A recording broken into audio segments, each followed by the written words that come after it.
Hello साथियों, स्वागत है आप सभी को हमारे चैनल पर। तो साथियों, आज के क्लास में हम बिहार बोर्ड एग्ज़ाम 2026 के लिए क्लास 12th ज्योग्राफ़ी का जो है टॉप 20 जो है मिक्स सब्जेक्टिव क्वेश्चन का जो है पार्ट 3 वीडियो को जो है आज के सेशन में हल करेंगे। इसमें भी जो है ज्योग्राफ़ी का टॉप 20 क्वेश्चन को हल करेंगे और इसका पीडीएफ आप लोग को जो है पीडीएफ वीडियो के डिस्क्रिप्शन लिंक में मिल जाएगा पीडीएफ लिंक, उस पर आप लोग क्लिक कीजिएगा तो पीडीएफ आप लोग को वहाँ से डाउनलोड हो जाएगा। अगर वहाँ से डाउनलोड नहीं होता है तो लास्ट में हम आप लोग को नंबर बताए हैं, उस पर मैसेज करके आप लोग पीडीएफ प्राप्त कर सकते हैं। तो देखिए, फर्स्ट क्वेश्चन है, देखिए व्यापार से आप क्या समझते हैं? यह कितने स्तरों पर होता है? तो व्यापार से आप क्या समझते हैं? यह कितने स्तरों पर होता है? इम्पोर्टेंट क्वेश्चन है। तो देखिए व्यापार क्या होता है?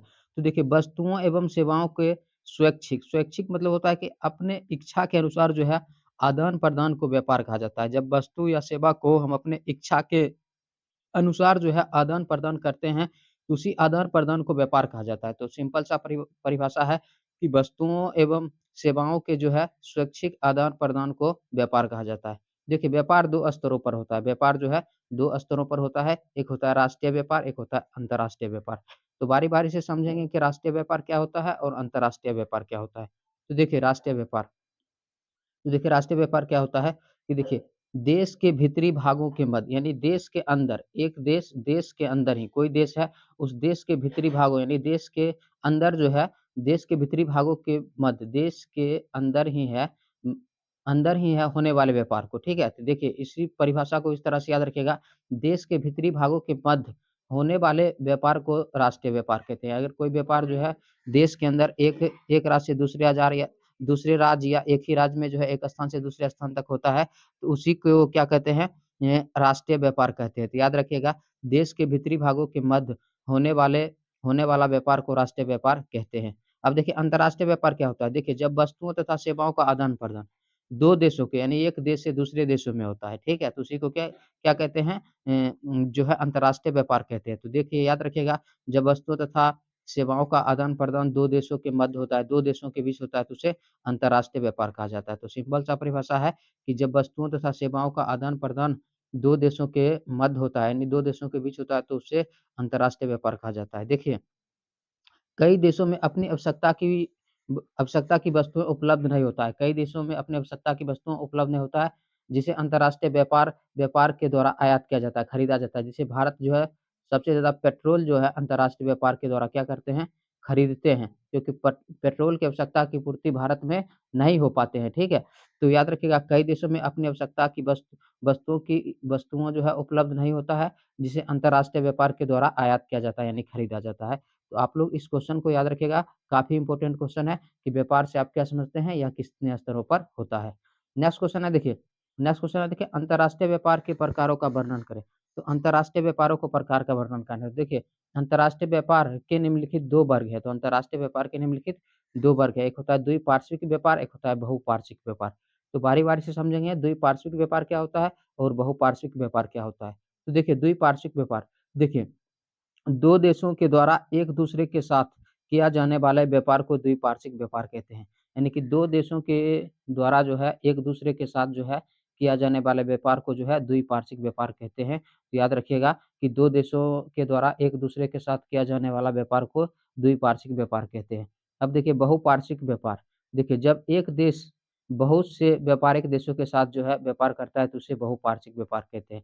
अब जब एक देश जो है बहुत से व्यापारिक देशों के साथ व्यापार करता है तो उसे बहुपार्श्विक व्यापार कहते हैं। तो अंतर्राष्ट्रीय व्यापार के जो है 2 वर्गों के बारे में याद रखिएगा, जो है द्विपार्श्विक व्यापार और जो है बहुपार्श्विक व्यापार। तो द्विपार्श्विक व्यापार के बारे में भी याद रखिएगा कि 2 देशों के द्वारा जो है एक-दूसरे के साथ किया जाने वाला व्यापार को द्विपार्श्विक व्यापार कहते हैं।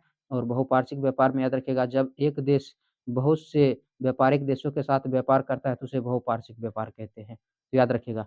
नेक्स्ट क्वेश्चन है देखिए व्यापार संतुलन से क्या तात्पर्य है? यानी व्यापार संतुलन से आप क्या समझते हैं? तो देखिए व्यापार संतुलन, देखिए 2 देशों के निर्यात और आयात के मूल्यों के बीच अंतर, यानी कि 2 देशों के बीच कोई वस्तु को खरीदते हैं या बेचते हैं, तो उस मूल्यों के बीच में जो अंतर होता है, उसी को व्यापार संतुलन कहलाता है। तो याद रखिएगा कि 2 देशों के जो है निर्यात और आयात के मूल्यों के बीच अंतर जो है अंतर अंतर जो है व्यापार संतुलन कहलाता है, सिंपल सा है, ठीक है? देखिए यदि निर्यात का मूल्य आयात की मूल्य की तुलना में अधिक होगा, यानी निर्यात का मूल्य, बेचा गया मूल्य जो है, खरीदा गया मूल्य की तुलना में क्या होगा? अधिक होगा, तो व्यापार संतुलन धनात्मक होगा, क्योंकि जिस मूल्य पर बेच रहे हैं वो ज़्यादा रुपया में है, जिसमें खरीदे हैं वो कम रुपया में है, तो बेचने वाले मूल्य से क्या होगा कि किस धनात्मक जो है धनात्मक आमदनी होता है, तो व्यापार संतुलन क्या होगा? धनात्मक होगा। तो याद रखिएगा, यदि निर्यात का मूल्य जो है आयात के मूल्य की तुलना में अधिक हो, तो व्यापार संतुलन धनात्मक होगा। यानी कि कोई वस्तु जो है खरीदते हैं ₹20 में और उसको बेचते हैं ₹30 में, ₹30 में बेचते हैं, तो क्या होगा? व्यापार संतुलन धनात्मक होगा, ठीक है? क्योंकि ₹10 का यहाँ पर क्या होता है?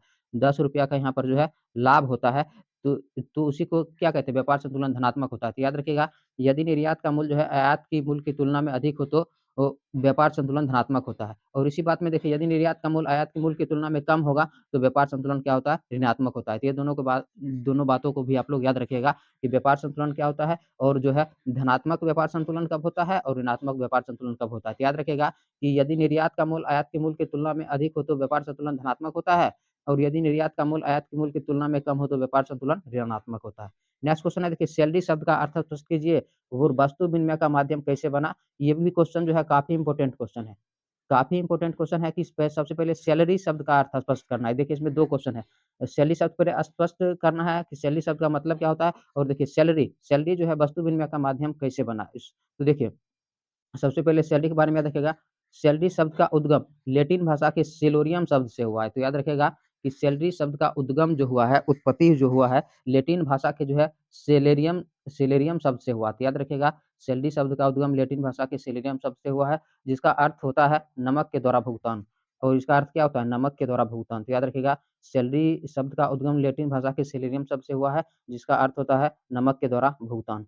देखिए, प्राचीन समय में समुद्र के जल से नमक बनाना ज्ञात नहीं था। यानी कि पहले के समय में जो है समुद्र के जल से नमक बनाना ज्ञात नहीं था, तथा इसे केवल खनिज लवणों से बनाया जा सकता था। तो नमक को सिर्फ़ जो है खनिज मतलब क्या होता है? पृथ्वी के जो परत में जो विद्यमान धातु युक्त जो ठोस पदार्थ होते हैं, उसी को खनिज कहते हैं। तो नमक को जो है सिर्फ़ खनिज लवणों से बनाया जा सकता था। उस समय पराया दुर्लभ और खर्चीला होता था, और उस समय नमक जो है दुर्लभ और खर्चीला था। यही यही कारण है कि सैलरी जो है वस्तु विनिमय व्यवस्था में भुगतान का माध्यम बना। जिसे अगर कोई कोई जो है कहीं पर मज़दूर काम कर रहे थे, उसे सैलरी के रूप में नमक दे दिया जाता था। तो इसी के कारण जो है क्या हो गया कि सैलरी वस्तु विनिमय व्यवस्था का भुगतान का क्या बन गया? माध्यम बन गया है। तो सैलरी के शब्द के बारे में याद रखिएगा, सैलरी शब्द का उद्गम लैटिन भाषा के सोलिनम शब्द से हुआ है, जिसका अर्थ होता है नमक के द्वारा भुगतान करना। देखिए, प्राचीन समय में समुद्र के जल से नमक बनाना ज्ञात नहीं था देखिए, तथा इसे केवल खनिज लवणों से बनाया जा सकता था, जो उस समय पराया दुर्लभ और खर्चीला था। यही कारण है कि यह वस्तु विनिमय व्यवस्था में भुगतान का माध्यम बना, याद रखिएगा। नेक्स्ट क्वेश्चन है, देखिए उपनगरीकरण से क्या समझते हैं? उपनगरीकरण से आप क्या समझते हैं? तो देखिए उपनगरीकरण, तो देखिए नगरीकरण की एक नवीन प्रवृत्ति है। उपनगरीकरण क्या है? उपनगरीकरण जो है नगरीकरण की एक नवीन जो है प्रवृत्ति है, जिसमें मानव बड़े शहर के सघन बसे क्षेत्रों में, जहाँ पर बड़े शहर में जहाँ पर घनी आबादी होते हैं, उस आबादी में बसे क्षेत्रों में स्थित आवास को छोड़कर जो है शहर से बाहर एक खुले व स्वच्छ वातावरण में अपना आवास बनाकर जो है रहने लगता है, जहाँ रहन-सहन की जो है उत्तम दशाएँ उपलब्ध होते हैं, उसी को जो है उपनगरीकरण कहते हैं। तो उपनगरीकरण के बारे में याद रखिएगा, नगरीकरण की एक नगरीकरण की एक नवीन प्रवृत्ति है, जिसमें मानव बड़े शहर के सघन बसे क्षेत्र में स्थित आवासों को छोड़कर शहर से बाहर एक ऐसे खुले व स्वच्छ वातावरण में अपना आवास बनाकर रहने लगता है, जहाँ जहाँ रहन-सहन की उत्तम सुविधाएँ उपलब्ध होती है, तो उसी को जो है उपनगरीकरण कहते हैं, याद रखिएगा। नेक्स्ट नेक्स्ट क्वेश्चन है, देखिए आकृति के आधार पर बस्तियों का वर्गीकरण करें। तो आकृति के आधार पर जो है बस्तियों का क्या करना है? वर्गीकरण करना है। देखिए, आकृति के आधार पर बस्तियों के निम्नलिखित 2 वर्ग होते हैं। तो याद रखिएगा, आकृति के आधार पर बस्तियों के निम्नलिखित 2 वर्ग होते हैं। एक होते हैं देखिए सघन सन्हत एकत्रित बस्तियाँ, एक होते हैं सघन सन्हत एकत्रित बस्तियाँ, एक होते हैं देखिए परकीर्ण या एकाकी बस्तियाँ। तो बारी-बारी से समझेंगे कि सघन सन्हत एकत्रित बस्तियाँ क्या होता है और परकीर्ण या एकाकी बस्तियाँ क्या होता है। तो देखिए सबसे पहले अब समझेंगे कि सघन, सन्हत, एकत्रित बस्तियाँ क्या होता है। तो देखिए ऐसी बस्ती जिसमें मकान एक-दूसरे के समीप होते हैं। एक-दूसरे के समीप मतलब क्या? एक-दूसरे के निकट होते हैं, उसे उसे सघन या एकत्रित बस्तियाँ कहा जाता है। तो याद रखिएगा कि ऐसी बस्ती जिसमें मकान एक-दूसरे के समीप होते हैं, निकट होते हैं, उसे सघन या एकत्रित बस्तियाँ कहा जाता है। देखिए इसे इसे जो है पुंजित या संकेंद्रित अधिवास भी कहते हैं, और इसी बस्ती को जो है पुंजित या संकेंद्रित अधिवास भी कहते हैं। देखिए, परकीर्ण या एकाकी बस्तियाँ, देखिए वे बस्तियाँ जिसमें बस्ती घर के पराया घर के पराया अलग-अलग या दूर-दूर स्थित होते हैं, उसे परकीन या एकाकी बस्ती कहते हैं। तो परकीन या एकाकी बस्ती में किसे कहते हैं? तो वे बस्ती जिसमें बस्ती के घर पराया अलग-अलग होते हैं या दूर-दूर स्थित होते हैं, उसे परकीन या एकाकी बस्तियाँ कहते हैं। तो देखिए, जिस बस्ती में जो है मकान एक-दूसरे के समीप होगा, उसे कहेंगे सघन या सन्हत या एकत्रित बस्तियाँ, और जिसमें दूर-दूर होगा, उसे कहेंगे परकीर्ण या एकाकी बस्तियाँ। देखिए, इन बस्तियों में 2 मकानों के मध्य प्रायः कृषि भूमि मिलता है। जो प्रकीर्ण या एकाकी बस्तियाँ होते हैं, उसमें जो है 2 मकानों के मध्य यानी कि बीच में जो है कृषि भूमि मिलता है, इसलिए इसे कृषि गृह या बासगृह भी कहा जाता है। इसलिए इस भूमि को जो है कृषि गृह या बासगृह भी कहा जाता है। तो याद रखिएगा, ऑब्जेक्टिव क्वेश्चन पूछा जाता है, बासगृह जो है किस प्रकार के जो है कृषि भूमि को कहा जाता है? तो याद रखिएगा, प्रकीर्ण या एकाकी बस्तियों में जो है अ, बा वास कृषि गृह या बासगृह कहा जाता है, ठीक है? देखिए, विश्व के सर्वाधिक विकसित राष्ट्र जैसे संयुक्त राज्य अमेरिका हो गया, कनाडा हो गया, आदि के कृषि क्षेत्र में ऐसी बस्तियाँ फैली होती है। तो इन सभी देशों में जो है, जो कृषि क्षेत्र में जो है, इसी प्रकार की बस्तियाँ जो है फैली होती है। तो इसके बारे में आप लोग याद रखिएगा। नेक्स्ट क्वेश्चन है, देखिए, नियोजित बस्तियाँ किसे कहते हैं? तो नियोजित बस्तियाँ क्या होती है? देखिए, नियोजित बस्तियाँ, देखिए, सरकार द्वारा भूमि का अधिग्रहण करा, यानी कि सरकार द्वारा भूमि को अधिग्रहण करके मतलब क्या, खरीद करके अपने नियंत्रण में रखकर जो है, सरकार अपने नियंत्रण में भूमि को रखेगा, खरीद कर या ठीक है, अपने नियंत्रण में रखता है, तो सरकार द्वारा भूमि का अधिग्रहण कर जब वहाँ एक कुशल योजना के और वहाँ किसी कुशल योजना के जो है माध्यम से जो है आवास आवास हो गया, यानी कि घर हो गया, पेयजल हो गया तथा अन्य सभी प्रकार की अवसंरचनात्मक सुविधाएँ, यानी कि जितने सुविधाएँ जो है लोगों के लिए होना चाहिए, घर आवास हो गया, स्कूल हो गया, हॉस्पिटल हो गया, तो इस प्रकार की सुविधाएँ जो है उपलब्ध कराकर बस्ती को क्या किया जाता है, विकसित किया जाता है, तो ऐसी बस्ती को नियोजित बस्ती कहते हैं। तो याद रखिएगा कि सरकार द्वारा भूमि को अधिग्रहण करके, खरीद करके जो है, जब वहाँ एक कुशल योजना के जो है माध्यम से आवास, पेयजल तथा अन्य सभी प्रकार की अवसंरचनात्मक सुविधाएँ उपलब्ध कराकर बस्ती को विकसित किया जाता है, तो ऐसी बस्तियों को नियोजित बस्तियाँ कहते हैं। तो इसके बारे में याद रखिएगा। नेक्स्ट क्वेश्चन है, देखिए, स्नानघर से आप क्या समझते हैं? तो देखिए, स्नानघर, तो देखिए, स्नानघर, देखिए, इस शब्द का प्रयोग सबसे पहले 1915 में पैट्रिक गिडिज नामक विद्वान ने किया था। ऑब्जेक्टिव क्वेश्चन पूछा जाता है कि स्नानघर शब्द का प्रयोग सबसे पहले किसने किया था? तो याद रखिएगा, 1915 में जो है पैट्रिक गिडिज नामक विद्वान ने किया था। तो याद रखिएगा, देखिए, स्नानघर एक विशाल विकसित नगरीय क्षेत्र होता है। तो याद रखिएगा, स्नानघर जो है एक विशाल विकसित नगरीय क्षेत्र होता है, जो देखिए, जो मूलतः 2 या जो है अधिक नगरों को परस्पर मिले जाने से विशाल नगरीय क्षेत्र में बदल जाता है। तो याद रखिएगा, स्नानघर एक विकसित नगरीय क्षेत्र होता है, जो मूल रूप से जो है 2 या 2 से अधिक जो है नगरों को 2 या 2 से अधिक नगरों को जो है परस्पर यानी कि आपस में मिला देने से क्या बनता है, मिल जाने से जो है विशाल नगरीय क्षेत्र में बदल जाता है। जैसे हम देखिए, याद रखिएगा, ग्रेटर लंदन, मैनचेस्टर, शिकागो तथा टोक्यो, ये सब क्या है? ये सभी स्नानघर का उदाहरण है, ठीक है? तो स्नानघर का उदाहरण भी याद रखिएगा, ग्रेटर लंदन हो गया, मैनचेस्टर हो गया, शिकागो हो गया तथा टोक्यो। तो देखिए, जैसे कोलकाता, हावड़ा, दिल्ली, गाज़ियाबाद, गुरुग्राम, जिसको अभी गुरुगाँव के नाम से भी जानते हैं, फरीदाबाद, देखिए, बलरामगढ़ देखिए, जिसको बल्लभगढ़ के नाम से भी जानते हैं, प्रयागराज को इलाहाबाद के नाम से भी जानते हैं, नैनी भारत के प्रमुख महत्वपूर्ण स्नानघर है। तो भारत के प्रमुख स्नानघर के बारे में याद रखिएगा, कोलकाता, हावड़ा, दिल्ली, गाज़ियाबाद, गुरुग्राम जिसको गुरुगाँव, फरीदा, बलरामगढ़, बल्लभगढ़ तथा प्रयागराज जिसको इलाहाबाद नाम से भी जानते हैं। और देखिए, नैनी जो उत्तराखंड राज्य में स्थित है, ये सभी भारत के महत्वपूर्ण क्या है? स्नानघर है। तो स्नानघर के बारे में भी आप लोग याद रखिएगा। नेक्स्ट क्वेश्चन है, देखिए, विश्व नगरी या मेगालोपोलिस क्या होता है? तो विश्व नगरी या मेगालोपोलिस, देखिए, विश्व नगरी या मेगालोपोलिस, तो देखिए, मेगालोपोलिस एक यूनानी शब्द है। मेगालोपोलिस याद रखिएगा कौन-सा शब्द है? यूनानी शब्द है, जिसका जिसका अर्थ विशाल नगर होता है। तो याद रखिएगा, ऑब्जेक्टिव क्वेश्चन पूछता है कि मेगालोपोलिस का अर्थ क्या होता है? तो याद रखिएगा, विशाल नगर होता है। देखिए, इस शब्द का सबसे पहले प्रयोग जो है 1857 में जीन गॉटमैन नामक विद्वान ने किया था। तो ऑब्जेक्टिव के लिए याद रखिएगा कि मेगालोपोलिस शब्द का पहले प्रयोग जो है 1857 में जो है जीन गॉटमैन नामक विद्वान ने किया था। तो विश्व नगरी या मेगालोपोलिस के बारे में आप लोग याद रखिएगा कि इस शब्द का सबसे पहले प्रयोग जो है 1857 में जीन गॉटमैन नामक विद्वान ने किया था। देखिए देखिए एक ऐसा बड़ा बड़ा जो है नगरीय प्रदेश जिसमें स्नानोघर का समूह मिलता है, उसे विश्व नगरी या मेगालोपोलिस कहते हैं।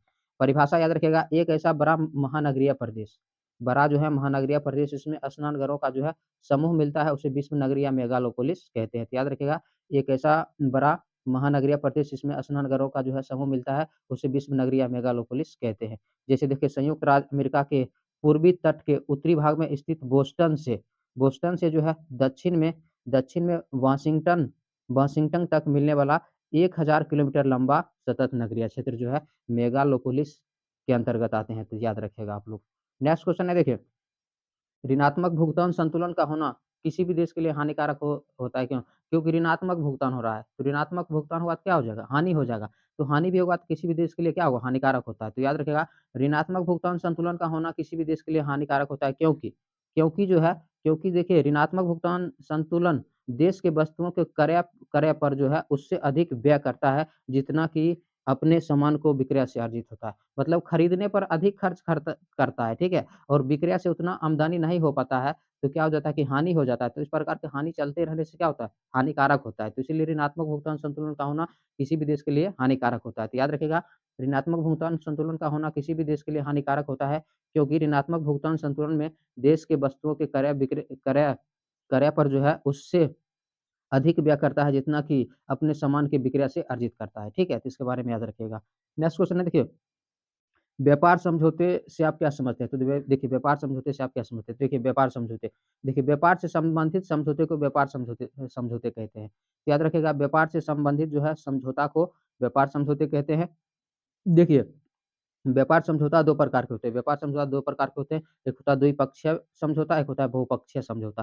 तो बारी-बारी से समझेंगे, द्विपक्षीय समझौता क्या होता है और बहुपक्षीय समझौता क्या होता है। तो देखिए द्विपक्षीय समझौता, देखिए जब कोई देश दूसरे देश के साथ वस्तु विशेष के लिए क्रय-विक्रय के लिए समझौता करता है, तो ऐसे समझौते को जो है द्विपक्षीय समझौता कहते हैं। तो याद रखिएगा कि जब कोई देश दूसरे देश के साथ जो है वस्तु विशेष के लिए क्रय-विक्रय के लिए क्या करता है, समझौता करता है, तो ऐसे समझौते को द्विपक्षीय समझौता कहते हैं। अब देखिए बहुपक्षीय समझौता, देखिए जब एक ही देश के जो है अनेक देशों से वस्तुओं के जो है क्रय-विक्रय के लिए समझौते समझौते होते हैं, तो उन्हें बहुपक्षीय समझौता कहा जाता है।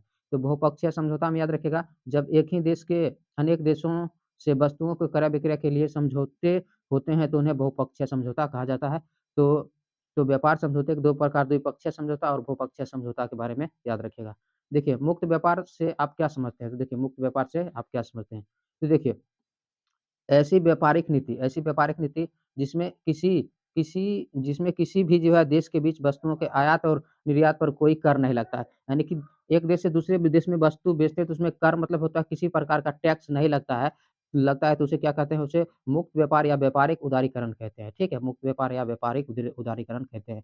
तो याद रखिएगा, ऐसी व्यापारिक नीति जिसमें किसी भी किसी भी जो है देश के बीच वस्तुओं के आयात और निर्यात पर कोई कर नहीं लगता है, टैक्स नहीं लगता है, तो उसे मुक्त व्यापार या व्यापारिक उदारीकरण कहते हैं। देखिए, मुक्त व्यापार देखिए इस अर्थ में संरक्षणवाद के विपरीत है, ठीक है? मुक्त व्यापार जो है इस अर्थ में संरक्षणवाद के विपरीत है, जो एक रक्षात्मक व्यापार नीति जो विदेश द्वारा प्रतिस्पर्धा को समाप्त करते हैं। मतलब विदेश विदेश द्वारा जो है प्रतिस्पर्धा को समाप्त करते हैं। क्योंकि विदेश से अगर हम कोई वस्तु खरीद रहे हैं, कोई विदेश तो उस पर अगर किसी भी टैक्स नहीं लगेगा, तो क्या होगा कि उसके बीच जो भेदभाव जो रहेगा समाप्त हो जाएगा। नहीं तो देश क्या करेगा, अधिक टैक्स लगा देंगे, जिससे क्या उत्पन्न हो जाएगा कि भेदभाव उत्पन्न होता है।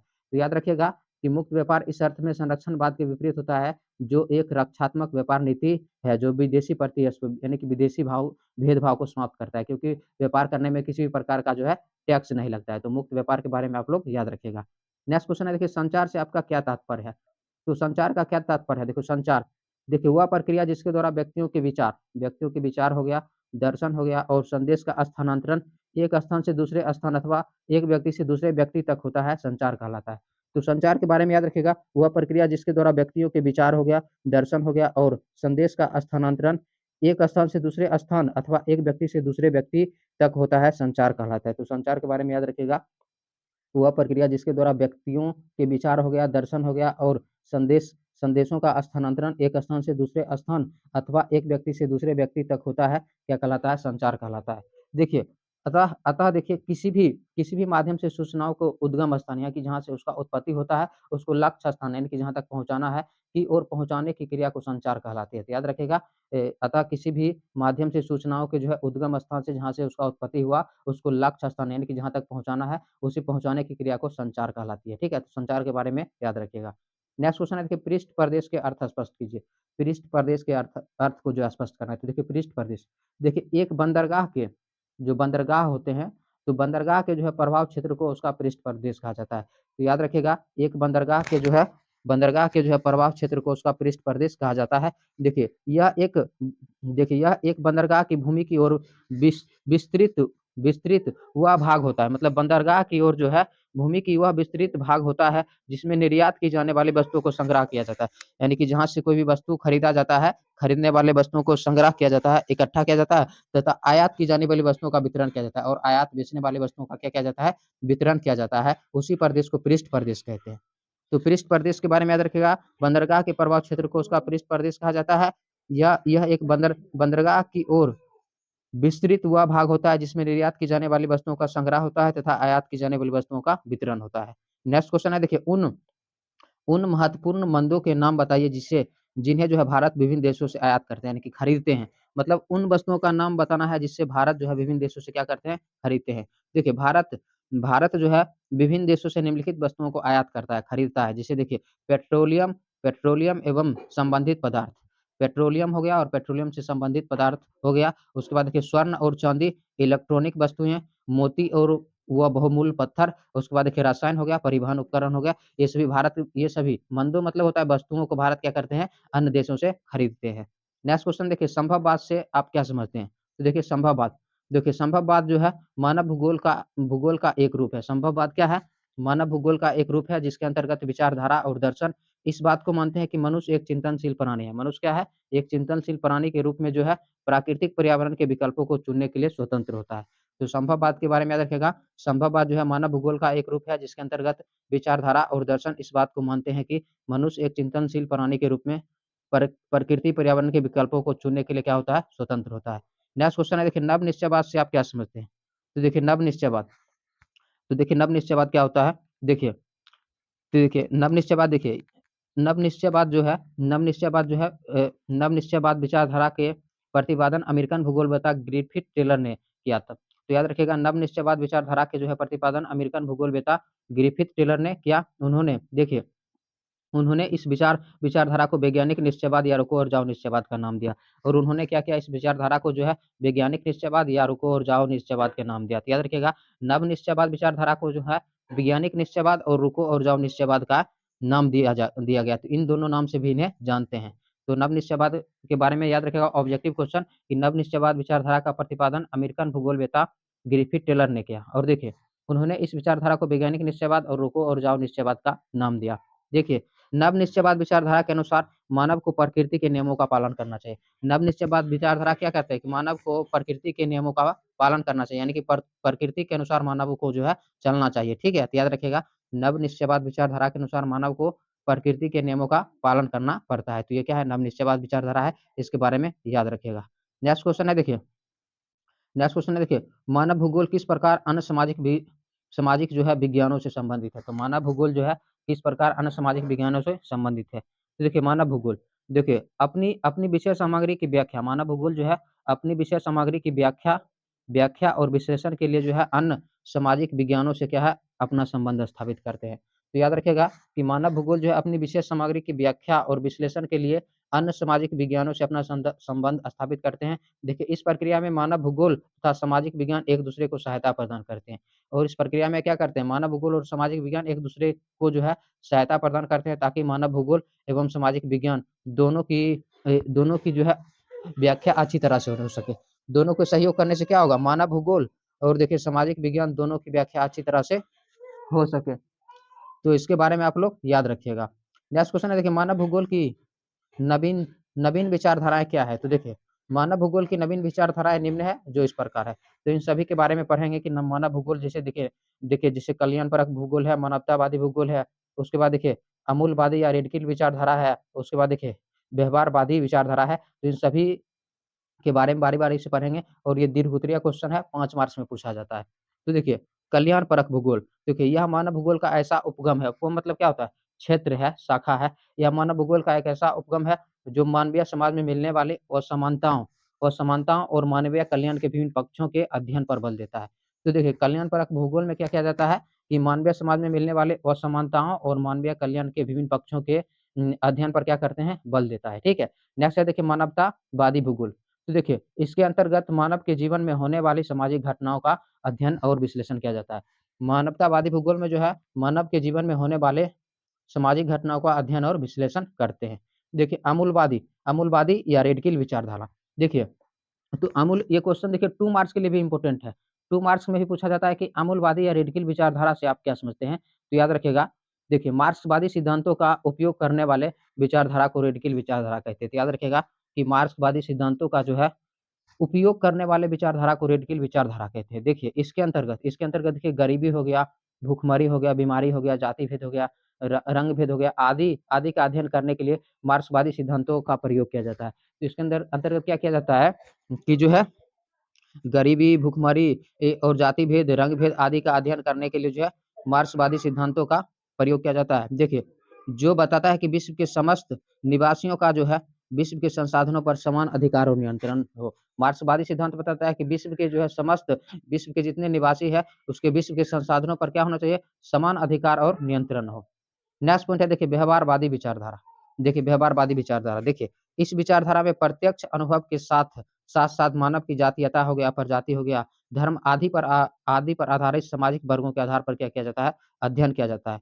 तो व्यवहारवादी विचारधारा में याद रखिएगा, इस विचारधारा में प्रत्यक्ष अनुभव के साथ-साथ जो है मानव की जातीयता, प्रजाति, धर्म आदि पर आधारित सामाजिक वर्गों के आधार पर जो है अध्ययन पर बल दिया जाता है। इस क्वेश्चन को याद रखिएगा, इम्पोर्टेंट क्वेश्चन है कि मानव भूगोल की नवीनतम विचारधाराएँ क्या है? वर्णन कीजिए। 5 मार्क्स के लिए इम्पोर्टेंट क्वेश्चन है। तो आप लोग इस क्वेश्चन को जो है ज़रूर याद रखिएगा। तो देखिए नेक्स्ट क्वेश्चन है और देखिए आज का लास्ट क्वेश्चन है, ये भी क्वेश्चन काफ़ी इम्पोर्टेंट है कि भारत के आर्थिक विकास में सड़कों की भूमिका का वर्णन कीजिए। यानी कि भारत का जो आर्थिक विकास हो रहा है, तो उस विकास में सड़कों का क्या भूमिका है? यानी कि सड़कों का क्या योगदान है? उस योगदान को क्या करना है? वर्णन करना है। तो देखिए, भारत के आर्थिक विकास में सड़कों की भूमिका निम्नलिखित है, निम्नलिखित क्षेत्रों में उल्लेखनीय है। देखिए सड़कों के विकास ने गहन व विस्तृत कृषि को संभव बनाया और शहर के विकास ने क्या किया है? गहन और विस्तृत कृषि को क्या किया है? संभव बनाया है। नेक्स्ट पॉइंट है देखिए साथ ही कृषि उपजों को यानी कृषि से जो उपज प्राप्त होते हैं, उनको गंतव्य स्थान तक, उनको सही स्थान तक पहुँचाने में सड़क के विकास का जो है महत्वपूर्ण योगदान है। तो याद रखिएगा कि सड़कों के विकास ने गहन व विस्तृत कृषि को संभव बनाया है। साथ ही कृषि उपजों को जो है गंतव्य स्थान तक पहुँचाने में भारत के विकास में महत्वपूर्ण योगदान है। ठीक है? नेक्स्ट पॉइंट है देखिए सड़कों सड़कों के विकास से देश में औद्योगिक विकास को पर्याप्त प्रोत्साहन मिला है और सड़कों के विकास से क्या हुआ कि सड़कों के विकास से देश में जो है औद्योगिक विकास यानी उद्योग के विकास में पर्याप्त क्या मिला है? प्रोत्साहन मिला है। देखिए, सड़क के विकास ने देश भर में विभिन्न वस्तुओं के मूल्यों में मिलने वाले अंतर सड़क को विकास होता है, क्या होता है कि अच्छी सड़क में आने-जाने में कम समय लगता है, तो जिससे क्या होता है कि उसमें मिलने वाले अंतर कम किया है, ठीक है? याद रखिएगा कि सड़क के विकास ने देश भर में विभिन्न वस्तुओं के मूल्यों में मिलने वाले अंतर को क्या किया है? कम किया है। क्योंकि समय कम लगेगा, तो टाइम कम लगेगा तो क्या होगा कि उससे बचत होते हैं तो क्या होता है कि कम किराया लगता है, तो कम किराए से वस्तु के मूल्य में क्या होता है कि कम परिवर्तन होता है। तो याद रखिएगा सड़क के विकास ने देश भर में विभिन्न वस्तुओं के मूल्यों में मिलने वाले अंतर को कम किया है। नेक्स्ट पॉइंट है देखिए, समय और धन की बचत को बढ़ावा मिला है, समय और धन की बचत को बढ़ावा मिला है। देखिए प्राकृतिक संसाधनों के विदोहन को बल मिला है, प्राकृतिक संसाधनों के विदोहन यानी कि अधिक जो है दुरुपयोग नहीं होना चाहिए, इस पर भी क्या मिला है? बल मिला है। देखिए श्रम को यानी कि काम को गतिशील बनाकर बेरोज़गारी की समस्या को कम किया है, ठीक है? और काम को गतिशील बनाकर बेरोज़गारी की समस्या को कम किया है। नेक्स्ट पॉइंट है देखिए सड़क के माध्यम से माल मतलब वस्तु को ढोने में जो है समय तथा संचालन व्यय में बचत होती है, ठीक है? सड़क के माध्यम से वस्तु को एक स्थान तक से दूसरे स्थान तक पहुँचाने में उसका संचालन करने में व्यय यानी कि खर्च की क्या होती है? बचत होती है। नेक्स्ट पॉइंट है देखिए परिवहन के अन्य साधनों को सफलता सफलता सफलता सड़क परिवहन की उपलब्धता पर भी निर्भर करता है। यानी कि परिवहन मतलब होता है कि वस्तु को एक स्थान से दूसरे स्थान तक पहुँचाना। तो उस पहुँचाने में जो है आसानी कब होती है? तो देखिए परिवहन के अन्य साधनों जो होते हैं उसको सफ उसको सफलता क्योंकि सड़क परिवहन की उपलब्धता पर ही क्या होती है? निर्भर करती है। तो इसका भी आप लोग स्क्रीनशॉट कर सकते हैं या स्क्रीनशॉट यहाँ से देखिए आप लोग को इस नंबर को जो है इस नंबर पर मैसेज करके आप लोग सिर्फ़ मैसेज करके व्हाट्सएप पर मैसेज करके जो है इसका पीडीएफ प्राप्त कर सकते हैं। आप लोग को चाहिए तो मैसेज कर सकते हैं सिर्फ़ व्हाट्सएप मैसेज। तो देखिए, वीडियो पसंद है तो वीडियो को लाइक कीजिए, शेयर कीजिए और चैनल पर पहली बार है तो चैनल को ज़रूर सब्सक्राइब कीजिए, क्योंकि अभी आप लोग को हम 5 सेट जो है ज्योग्राफी का ऑब्जेक्टिव का को बताएँगे, ठीक है?